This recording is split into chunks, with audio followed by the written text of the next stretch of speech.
I parked my car in the visitor's spot at Horizon Tech Solutions, the building where my wife Nancy had been climbing the corporate ladder for the past 6 months. The Thai food containers were still warm in the passenger seat, pad Thai, extra spicy just the way she loved it.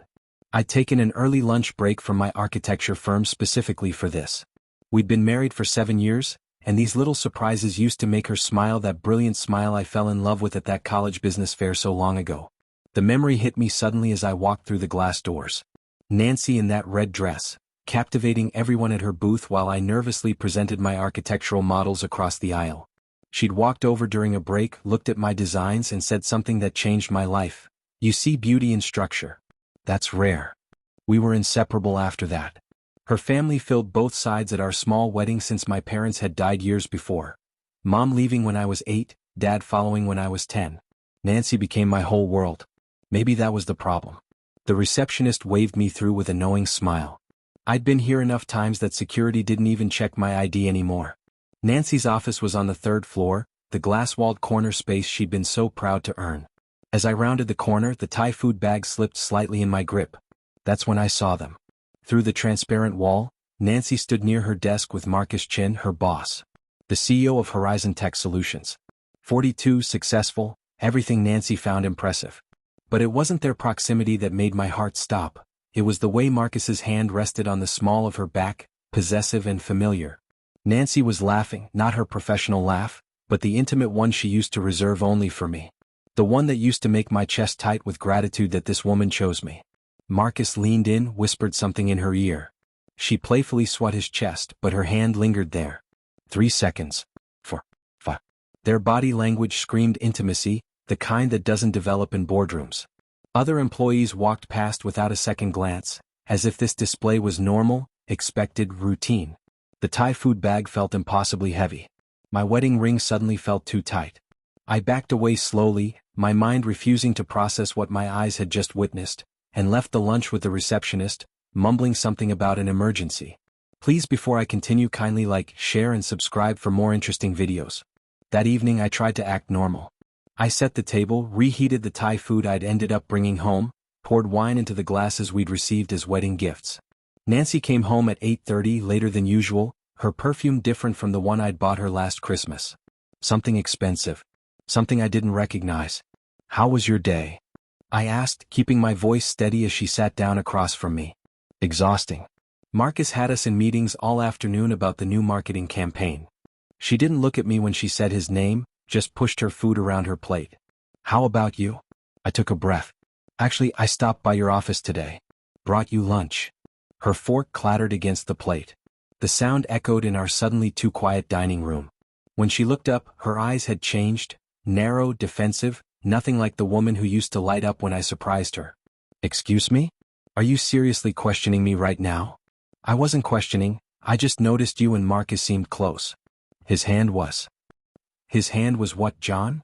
She stood abruptly, chair scraping against the hardwood floor we'd refinished together 2 summers ago. "Marcus is my boss.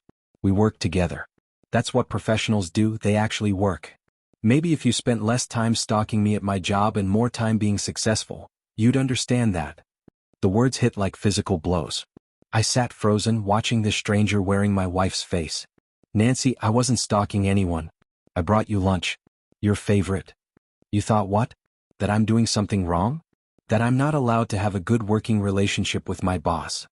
Her voice had risen to a level I'd never heard before. "You know what your problem is, John? You're insecure. I'm thriving and you can't handle it. You can't handle that I'm finally successful, that people actually value my work, that I'm not just sitting around waiting for you to notice me." She stormed toward the bedroom, then paused at the doorway. "I'm sleeping in the guest room tonight. I need space from your paranoia." The door slammed. I sat alone at the table, her untouched pad thai growing cold, and something inside me clicked. This was familiar. This abandonment. I'd lived this before at 8 years old, coming home to find half the furniture gone and my father sitting in darkness because my mother chose another man. I swore then I'd never be him, never sit in the dark waiting for someone who didn't want me. My phone buzzed. "David, we need to talk. Tomorrow. Coffee shop on 5th. Come alone."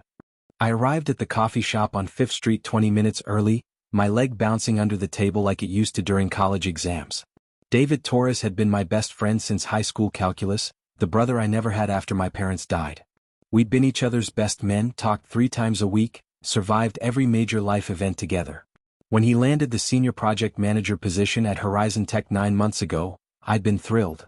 My wife and best friend working together, what could go wrong? David walked in looking like he hadn't slept in days.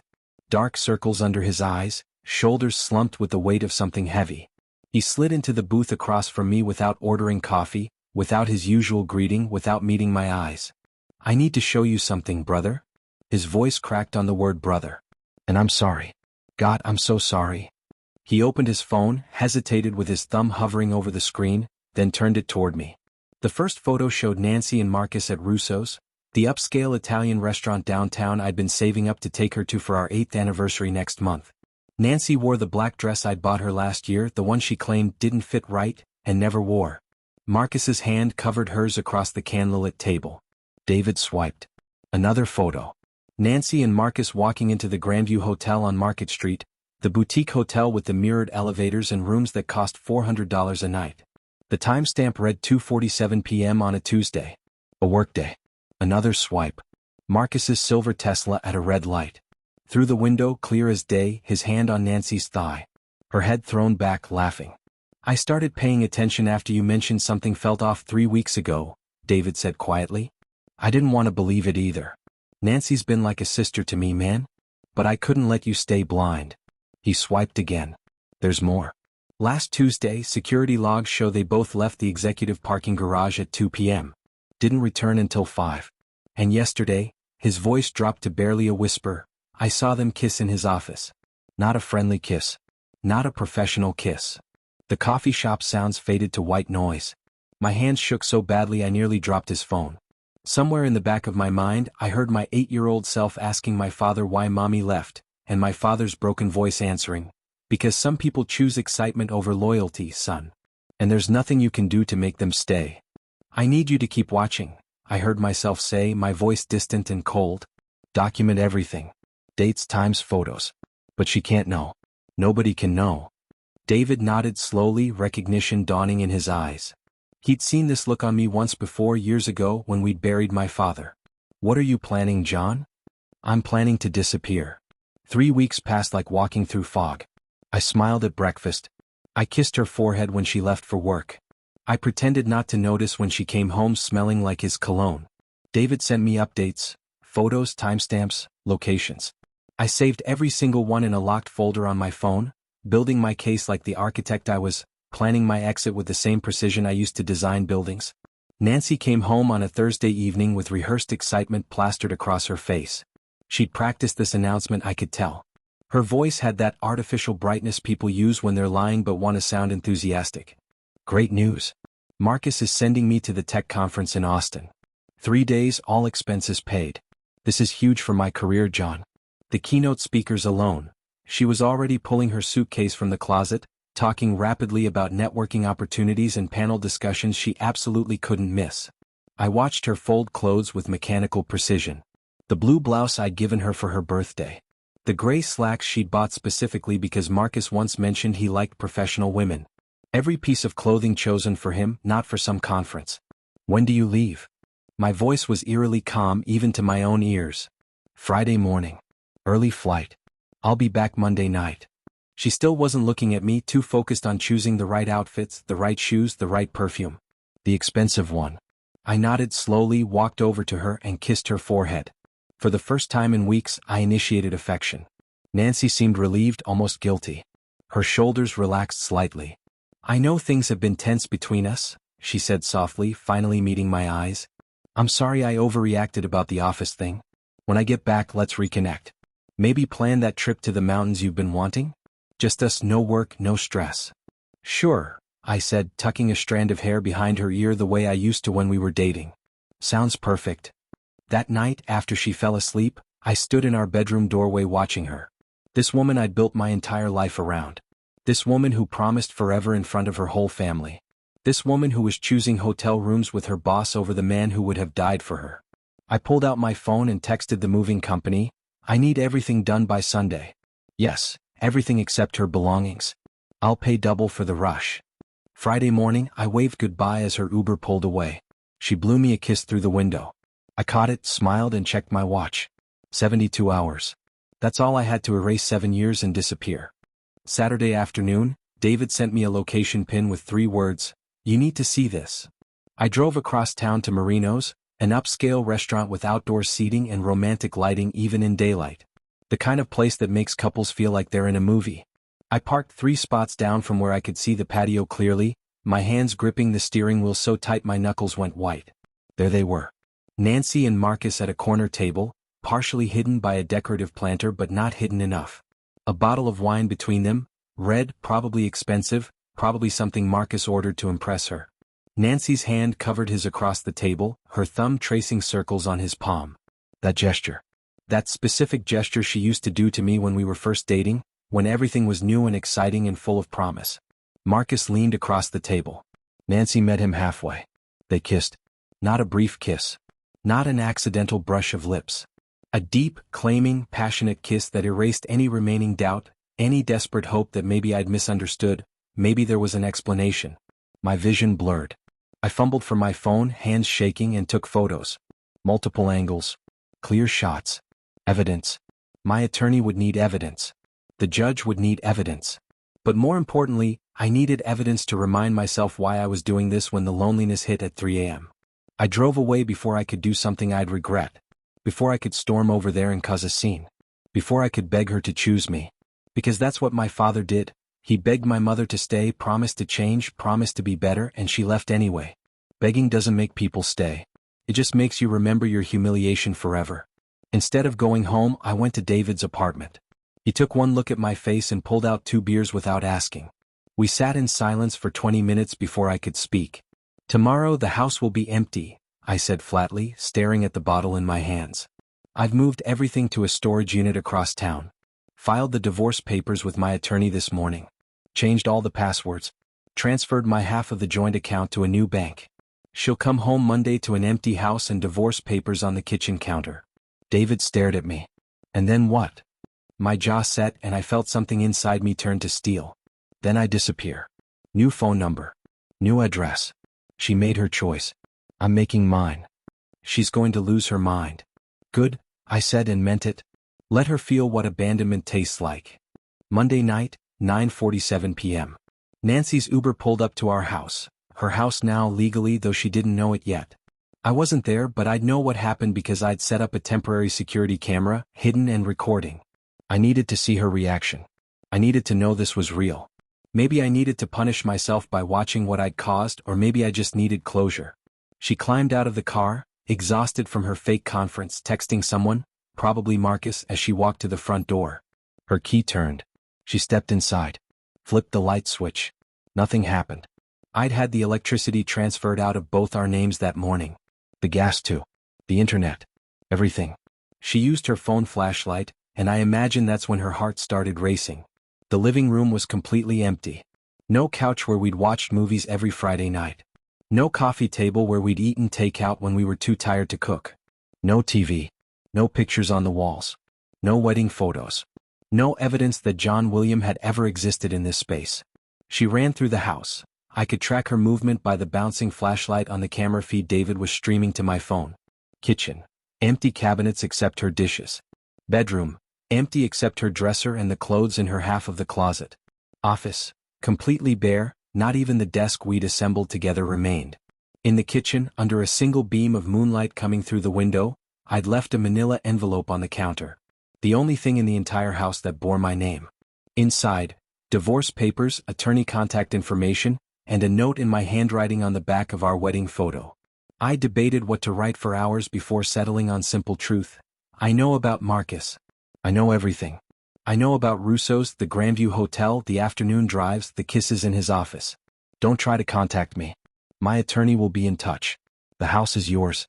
The life we built is gone. You killed it. Not me. And the photos. All of them. Her and Marcus kissing at the restaurant. Walking into the hotel. His hand on her thigh. Time stamped. Dated. Undeniable. I watched through the camera feed as Nancy collapsed to the floor of our empty kitchen. The papers scattered around her like broken promises. She dialed my number.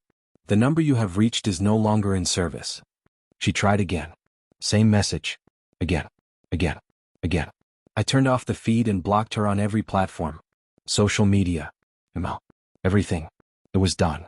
For 3 weeks, Nancy tried everything. David kept me updated despite my request for radio silence. Apparently, she showed up at my architecture firm demanding to see me, only to be told I'd taken an indefinite leave of absence. She called every friend we had in common, but I'd already reached out to them first, explained just enough that they understood why I needed them to stay silent. She staked out my gym, my favorite coffee shop, even the hiking trail where I proposed to her. I was never there. I'd erased my patterns, my routines, my predictability. She hired a private investigator. David overheard her on the phone in her office, voice desperate and cracking. "What do you mean you can't find him? He's not a ghost. He has a job, friends, a life." The investigator apparently reported back that I'd gone completely off-grid and recommended she stop wasting her money. At work, Nancy was falling apart. David said she'd become a disaster in meetings, zoning out during presentations, making mistakes in reports she used to handle flawlessly. Marcus tried to be supportive at first, but Nancy snapped at him in front of the entire marketing team. "This is your fault. You ruined my marriage. I had a good man in you." She didn't finish. Just grabbed her bag and left early. The thing about betrayal is that it doesn't just destroy the person being betrayed. Eventually, it consumes the betrayer too. Nancy was learning that lesson in real time. One night, according to the mutual friend who finally broke and told me, Nancy found my old college yearbook in a box I'd left behind. Inside was a photo from our friend Sarah's wedding, 6 years ago. Nancy was laughing at something off camera, radiant in a blue dress. But I wasn't looking at the camera. I was looking at her, my expression so full of love and awe it was almost embarrassing to see now. On the back of the photo, in my handwriting, "The day I knew I'd marry you. The day I knew I'd found my person. The day I became the luckiest man alive." Nancy apparently clutched that photo and sobbed for 2 hours straight. Good, I thought when I heard. Let her remember what she threw away. Let her sit with that loss. Let her understand that love like that doesn't come around twice. Her phone rang. Marcus's assistant. "Mr. Chen needs to see you in his office immediately." And I thought, here it comes. The second abandonment. The one she earned. Nancy walked into Marcus's office on a Tuesday morning, anxiety coursing through her veins. She'd barely slept in weeks, her life crumbling in every direction, and now Marcus, the man she'd destroyed her marriage for, was summoning her like she was any other employee. Marcus sat behind his massive desk, the Seattle skyline stretching behind him through floor-to-ceiling windows. His expression was unreadable, professional, distant. Nothing like the man who'd whispered promises in hotel rooms. "Sit down, Nancy." She sat, hands trembling slightly. "I need to inform you of something before the company-wide announcement goes out this afternoon." He straightened papers on his desk, not meeting her eyes. "I'm getting married in 3 months. To Elizabeth Winters. You met her at the shareholders' gala last quarter." The words hit Nancy like a physical blow. "Elizabeth? But you told me that what we had was." Marcus cut her off, his voice cool and businesslike. "What happened between us was a mistake. A lapse in professional judgment that I deeply regret. Elizabeth and I have been together on and off for 2 years. She's the COO of Winters Financial. It's the right match, professionally and personally." Nancy could barely breathe. "So I destroyed my marriage for nothing? You used me? You made me believe." "Don't be dramatic," Marcus said, finally meeting her eyes with something close to annoyance. "We're both adults who made choices. You made yours. And frankly, Nancy, your performance has suffered significantly over the past month. Multiple missed deadlines, errors in client presentations, complaints from team members about your attitude." He slid a folder across the desk. "I'm recommending you for a transfer to our Portland office. It's a lateral move, same salary, but it's a fresh start. Away from the complications here. You leave 1st of next month." Nancy's world was spinning. First John. Now Marcus. Everything she'd gambled on, everything she'd sacrificed, crumbling to dust in her hands. "I gave up everything for you," she whispered. Marcus's expression hardened. "No, Nancy. You gave up everything for the idea of me. For what I represented. Power, status, excitement. But that was never real. And now you have to live with that choice." Nancy stumbled out of his office, past curious co-workers who definitely heard raised voices, past David who looked away rather than meet her eyes, down to the parking garage where she sat in her car for 20 minutes trying to remember how to breathe. Finally, desperately, she pulled out her phone and dialed John's old number one last time. Someone picked up. A woman's voice, warm and confident. "Hello?" Nancy's entire world stopped at the sound of that female voice. Young, confident, comfortable, answering John's phone. Nancy's voice came out strangled. "I'm looking for John William. This is his number." A pause on the other end. Nancy could hear traffic sounds, laughter in the background, life happening wherever this woman was. "John doesn't use this number anymore. This is Rebecca." "Who's calling?" "Rebecca." The name hit Nancy like a slap. John had moved on. Completely. Thoroughly. Given his old number to another woman. "I'm his wife," Nancy said, then corrected herself with a crack in her voice. "Well, I'm Nancy. Can you please tell him Nancy called? Please. I need to talk to him." Another pause, longer this time. When Rebecca spoke again, her voice had softened, but not with the sympathy Nancy wanted. It was pity. The kind of pity you give someone who's already lost but doesn't know it yet. "Nancy. He's told me about you." Each word was measured, kind but firm. "I'm sorry, but John specifically asked that I let you know, if you ever called, that he's moved on. Completely. He's rebuilt his life and you're not part of it anymore. He doesn't want contact. He doesn't want closure conversations. He doesn't want explanations or apologies. He's asked me to tell you that he wishes you well, but he's done." Nancy could hear affection in this stranger's voice when she said John's name. Real affection. The kind Nancy used to hear in her own voice before Marcus made her feel alive in ways her marriage never did. Except it had. It absolutely had. She just didn't appreciate it until it was gone. Are you with him?" Nancy's voice was barely a whisper. "Like, together?" "I am," Rebecca said gently. "And Nancy?" "He's happy. Actually happy. Like, genuinely happy in a way that's beautiful to see. Maybe the kindest thing you can do now, the only thing you can still do, is let him stay that way. Let him keep the peace he's built." The line went dead. Nancy sat in her car in the Horizon Tech parking garage for 2 hours, phone still pressed to her ear long after the call ended, Rebecca's words echoing in her mind. "He's happy. Actually happy. Beautiful to see." Everything she'd had, the man who looked at her like she hung the moon, who surprised her with Thai food, who would have moved mountains for her, was gone. And he was happy. Without her. Maybe even because she was gone. 2 months later, Nancy was packing boxes in her now empty office, preparing for the Portland transfer she'd been dreading. David appeared in her doorway holding a press release, his expression unreadable. "Thought you should know before you leave and see it on LinkedIn," he said quietly, sliding the paper across her desk. Horizon Tech just announced a major restructuring. Nancy picked up the press release, her eyes scanning the corporate jargon until they landed on the headline that made her blood run cold. Marcus Chen steps down as CEO. Rebecca Hayes named new Chief Operating Officer of Horizon Tech Solutions, reporting directly to Board of Directors. Rebecca Hayes. The paper trembled in Nancy's hands as she read further. Rebecca's credentials were impressive.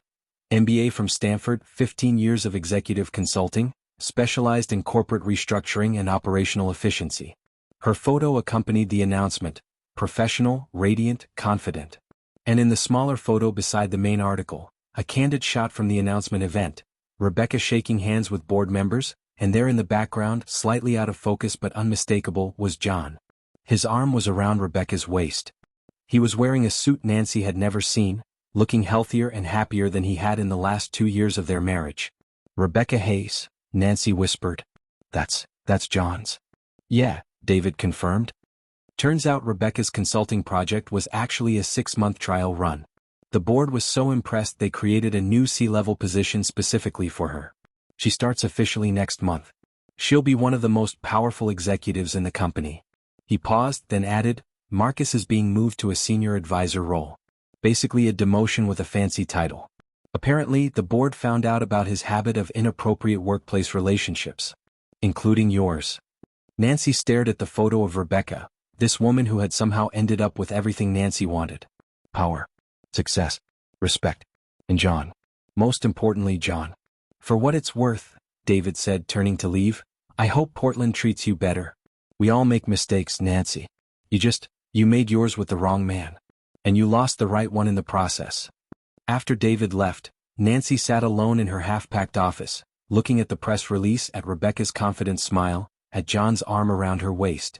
The life Nancy could have had if she just appreciated what she had instead of chasing what looked shinier. She'd lost everything. And John had found everything. With someone else. 6 months into her Portland exile, Nancy was scrolling through Instagram on a lonely Saturday night when she saw the post that broke something fundamental inside her. Emma Chen, their mutual friend from college, no relation to Marcus, had posted a carousel of photos from her wedding with the caption, "Best day of my life. Thank you to everyone who celebrated with us." 2 hearts. Nancy hadn't been invited. She'd known she wouldn't be when Emma stopped responding to her texts 3 months ago. But seeing the photos still hurt. She scrolled through the images mechanically. Emma and her new husband at the altar. The reception hall decorated in soft gold and white. The dance floor packed with familiar faces, all their old college friends, people Nancy used to consider family. Then she saw him. John was in the background of photo number 7, laughing at something someone off camera said. He wore a navy suit she'd never seen, his hair slightly longer than he used to keep it, and he looked good. Really good. Healthy. Happy. Genuinely at peace in a way she didn't remember seeing in the last years of their marriage. And beside him in every photo where he appeared was Rebecca. Stunning in an emerald green dress, her hand resting naturally on John's arm, fitting into the group like she'd always been there. The body language between them was easy, comfortable, real. Nancy's finger hovered over Rebecca's Instagram tag. She shouldn't click it. She knew she shouldn't. But she did anyway. Rebecca's profile was public. The most recent post, from 2 weeks ago, made Nancy's stomach drop through the floor. A photo of a mountain hiking trail at sunset, both of them muddy and laughing, and on Rebecca's left hand, catching the golden hour light perfectly, was an engagement ring. The caption? "He asked me on the trail where we had our first real conversation. He said he knew after that walk that I was his future. I said yes to forever with the most genuine, kind, incredible man I've ever known. Ring." The comments were flooded with congratulations. Emma had commented, "So happy for you too. You deserve all the joy." David had commented, "About time, man. Couldn't be happier for you both." Nancy clicked through Rebecca's photos. John cooking in a beautiful loft kitchen with exposed brick. John and Rebecca at an architectural expo, his arm around her shoulders. John at a charity basketball game, sweaty and grinning. Every single photo radiated joy, the kind of unfiltered, genuine happiness that can't be faked for social media. Nancy closed the app, walked to her window overlooking the gray Portland rain, and finally let herself admit the truth she'd been avoiding for months. She hadn't just lost John. She'd destroyed the best thing that ever happened to her, and he'd found someone who actually deserved him. 1 year after John left, Nancy sat in her therapist's office in Portland. A journey she'd finally started after hitting rock bottom at 3 a.m. on a Tuesday, sitting on her apartment floor surrounded by takeout containers and old photos. "I keep wondering," Nancy said, staring at her hands, "if I had just been honest with John. If I had just ended things properly before starting something with Marcus, would he?" Her therapist, Dr. Sarah Chen, interrupted gently. "Nancy, the question isn't, what if? The question is, what did you learn?" Nancy was quiet for a long moment, tears building behind her eyes. "I learned that I was chasing validation instead of appreciating devotion. I learned that excitement isn't the same as love, that new and shiny doesn't mean better. I learned that." Her voice broke completely. "I learned that you can't go back and undo betrayal. You can only move forward and try to be better. Try to become someone who wouldn't make those choices again." Dr. Chen nodded. "And have you? Become that person?" "I'm trying," Nancy whispered. "Every single day I'm trying." Meanwhile, 300 miles south in Seattle, John and Rebecca stood in the kitchen of the home they designed together. A perfect blend of his architectural vision and her practical sensibility. Morning light streamed through floor-to-ceiling windows overlooking Puget Sound.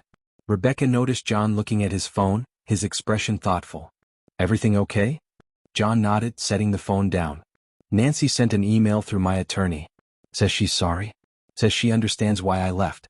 Says she hopes I'm happy and that she's working on becoming someone better."